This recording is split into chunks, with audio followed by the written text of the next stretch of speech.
Okay, तो आज का हमारा टॉपिक है प्रोसेस कंट्रोल ब्लॉक यानी कि PCB.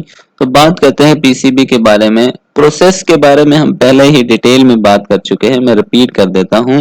Basically a process is a program in execution, मतलब जब एक प्रोग्राम को एग्जीक्यूट या रन किया जाता है तो वो प्रोसेस कहलाता है। अब उसी प्रोसेस को मैनेज करने के लिए हमारा ऑपरेटिंग सिस्टम एक पीसीबी जनरेट करता है। अब क्वेश्चन ये है कि ये पीसीबी होता क्या है। पीसीबी बेसिकली एक स्ट्रक्चर है, डेटा स्ट्रक्चर है जिसको ऑपरेटिंग सिस्टम यूज करता है किसी भी प्रोसेस को मैनेज करने के लिए। ठीक है, तो जैसे ही एक प्रोसेस क्रिएट होता है हमारा ऑपरेटिंग सिस्टम उसका एक पीसीबी जनरेट कर देता है। हर एक प्रोसेस का अपना एक पीसीबी होता है। अगर 10 प्रोसेस क्रिएट किए गए हैं तो हर एक का अपना पीसीबी होगा, यानी 10 पीसीबीज होंगे और हर पीसीबी के अंदर उस प्रोसेस के रिलेटेड इंफॉर्मेशन स्टोर होती है। वो इंफॉर्मेशन किस लिए यूज की जाती है, जब प्रोसेस को एग्जीक्यूट किया जाता है तब उस इंफॉर्मेशन का इस्तेमाल होता है। ठीक है, तो हम बेसिकली कह सकते हैं कि भाई पीसीबी प्रोसेस के आईडी कार्ड की तरह होता है। जिस तरह हमारा होता है ना, हमारा जो आईडी कार्ड होता है उसमें सारी हमारी नेसेसरी इंफॉर्मेशन स्टोर होती है। तो इसी तरह जो हमारा पीसीबी होता है वो प्रोसेस आईडी कार्ड की सारी इंफॉर्मेशन, जरूरी इंफॉर्मेशन उस पीसीबी के अंदर स्टोर होती है। ठीक है, तो अब पीसीबी इंपॉर्टेंट क्यों है? जो इसका मेन जो काम है वो है कॉन्टेक्स्ट स्विचिंग। कॉन्टेक्स्ट स्विचिंग से क्या मुराद है कि भाई हम पहले ही बात कर चुके हैं, जब यहाँ पे हमारा सीपीयू, पहले मैं आपको बता देता हूं कि अगर पीसीबी नहीं होगा तो क्या इश्यूज आएंगे। अब यहाँ पे मेरा एक प्रोसेस रन हो रहा है, सीपीयू एक प्रोसेस को एग्जीक्यूट कर रहा है। उसी दौरान अब आधा काम इस प्रोसेस का हो गया, उसी दौरान क्या होता है, एक हाई प्रायोरिटी का प्रोसेस आ जाता है मेरे सीपीयू के पास, यानी इंटरप्ट जनरेट हो जाती है। और आप जानते हैं जब इंटरप्ट जनरेट होती है सीपीयू सारे काम को रोक देता है और जो यहाँ पे एग्जीक्यूट हो रहा था इसको क्या करेगा, सीपीयू निकाल देगा, वापस रेडी क्यू में भेज देगा। और जिसकी वजह से काम को रोका है उसको क्या करेगा, एग्जीक्यूट करेगा और उसका जब वो टर्मिनेट हो जाएगा फिर क्या करेगा, जो प्रोसेस वापस भेजा था उसको वापस यहाँ पे लोड करेगा एग्जीक्यूट करने के लिए।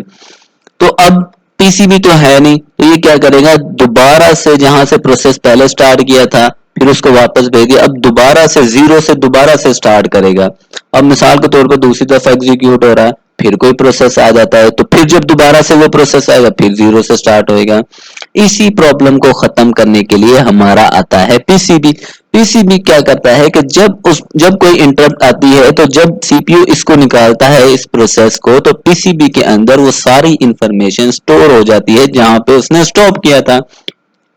तो जब यहाँ पे इंफॉर्मेशन स्टोर करवा के पीसीबी के अंदर जब ये दोबारा से वो प्रोसेस लोड होता है तो जहां पे स्टॉप किया था वहीं से उस एग्जीक्यूशन को स्टार्ट करता होता है, क्योंकि हमने कहां पर स्टोर करवा दी थी सारी इंफॉर्मेशन, पीसीबी के जरिए। तो ये होती है कंटेक्स्ट स्विचिंग में इसका इंपॉर्टेंट किरदार पीसीबी का। ठीक हो गया, आगे हम बात कर लेते हैं कि भाई ये पीसीबीज हमारे स्टोर कहाँ पे होते हैं। तो ये हमारी मेन मेमोरी है, ठीक हो गया, ये हमारी मेन मेमोरी और यहाँ पे इस हिस्से में हमारे जितने भी प्रोसेसेस होंगे उनकी क्यू लगी होती है। ठीक है, सारे के सारे प्रोसेसेस। और इस वाले हिस्से में हमारा ऑपरेटिंग सिस्टम, हमारी विंडो यानी कि हमारा कर्नल रन कर रहा होता है और इसी के साथ हमारे इसी एरिया में, प्रोटेक्टेड एरिया में हमारे पीसीबीज को स्टोर किया जाता है ताकि सिक्योरिटी के इश्यूज ना आए। ठीक है, अब पीसीबी का जो आर्किटेक्चर होता है वो वेरी करता होता है operating system to operating system. अब मैं विंडोज को रन कर रहा हूं तो हो सकता है मेरे पीसी में डिफरेंट इंफॉर्मेशन हो पीसीबी की। आप मैक ओएस पे काम कर रहे हो तो आपकी जो पीसीबी होगा उसकी इंफॉर्मेशन डिफरेंट हो सकती है। तो हम यहाँ पे कुछ कॉमन को डिस्कस कर लेते हैं कि भाई क्या क्या चीजें इंफॉर्मेशन पीसीबी के अंदर स्टोर होती है।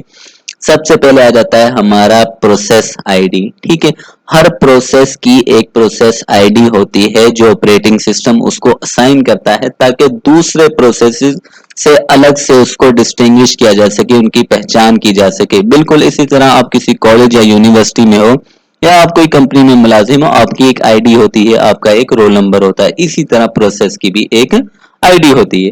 ठीक है। उसके बाद प्रोसेस स्टेट होती है कि भाई करंट स्टेट जो हमारे हमारे प्रोसेस की है। अब देखो ये कुछ स्टेट्स है, न्यू है, रेडी है, रनिंग है, वेटिंग है। अब जहां पे हमारी करंट स्टेट है, जहां पे हमारा प्रोसेस मिसाल के तौर पर रनिंग में एग्जीक्यूट हो रहा है, तो वो वाली इंफॉर्मेशन भी स्टोर होती है हमारे पीसीबी के अंदर। ठीक हो गया।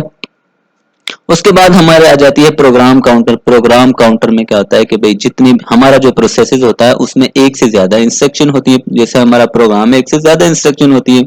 अब मिसाल के तौर पे हमारा जो सॉरी मिसाल के तौर पे जो हमारी एग्जीक्यूशन हो रही है वो यहाँ पे हो रही है 2+2 पे। तो नेक्स्ट जो हमारी इंस्ट्रक्शन है वो है एक मैसेज के लिए कि भाई हेलो प्रिंट करवाना है। तो नेक्स्ट वाले जो इंस्ट्रक्शन का जो एड्रेस है वो हमारा स्टोर किस में होगा, हमारे प्रोग्राम काउंटर में। ठीक हो गया। तो उसके बाद आ जाता है हमारा सीपीयू रजिस्टर्स। रजिस्टर सीपीयू की टेम्परेरी मेमोरी होती है जो सीपीयू की एग्जीक्यूशन में हेल्प करती है। जैसा कि हमारा एक्यूमुलेटर, एक्यूमुलेटर में हमारे अर्थमेटिक और लॉजिक की वैल्यू स्टोर होती हैं। और इस तरह इंडेक्स रजिस्टर जिसमें हमारे प्रोसेस की मेमोरी का एड्रेस स्टोर रहता है। ठीक है। तो जैसे ही एक प्रोसेस को रनिंग स्टेट से निकाल के रेडी क्यू में भेजा जाता है तो वो सारी की सारी वैल्यूज जो एक्यूमुलेटर की या इंडेक्स रजिस्टर की या दूसरे किसी रजिस्टर की स्टोर कर दी जाती हैं हमारे पीसीबी के अंदर, ताकि जब दोबारा से उस प्रोसेस को सीपीयू मिले तो वहीं से वो वैल्यूज को रिस्टोर करके पीसीबी से और उनको एग्जीक्यूट किया जा सके प्रॉपर तरीके से। ठीक है। उसके बाद आ जाता है हमारी सीपीयू स्केजुलिंग इंफॉर्मेशन, जिसमें प्रायोरिटी ऑफ प्रोसेस यानी किस प्रोसेस को पहले और किसको बाद में एग्जीक्यूट करवाना है सीपीयू से, और रेडी क्यू और वेटिंग क्यू की इंफॉर्मेशन ये भी सारी पीसीबी के अंदर स्टोर होती है। और आखिरी दफा उस प्रोसेस को सीपीयू कब मिला था वो इंफॉर्मेशन भी हमारे पीसीबी के अंदर स्टोर होती है। ठीक है। उसके बाद आ जाती है हमारा memory management information, details about the memory allocated to a process, यानी कि प्रोसेस को जो मेमोरी एलोकेट की गई है उसकी डिटेल, जैसा कि पेज टेबल और सेगमेंट टेबल। ये मेमोरी मैनेजमेंट की टेक्निक से इसको हम मेमोरी मैनेजमेंट के चैप्टर में डिस्कस करेंगे। उसके बाद बेस और लिमिट।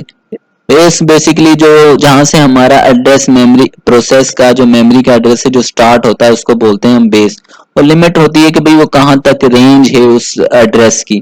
ठीक है। तो वहां पे यूज। उसके बाद आयो स्टेटस। आयो स्टेटस में क्या होता है कि भाई जितने भी हमारे जो प्रोसेसेस है उसको कौन कौन से डिवाइसेस की जरूरत है, कौन कौन सी उसको एलोकेट की गई है, वो सारी इंफॉर्मेशन भी हमारे पीसीबी के अंदर स्टोर होती है।